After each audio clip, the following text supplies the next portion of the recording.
Lost your router configuration? Let's restore it in 30 seconds. So go to router. First, let's check the connectivity. Make sure your router can reach the TFTP server.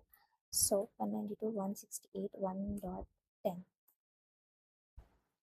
So it should ping. Yes. The restore command is copy TFTP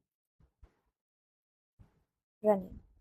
So remember, when you are restoring your file from TFTP server, so first you will write TFTP, then running configuration.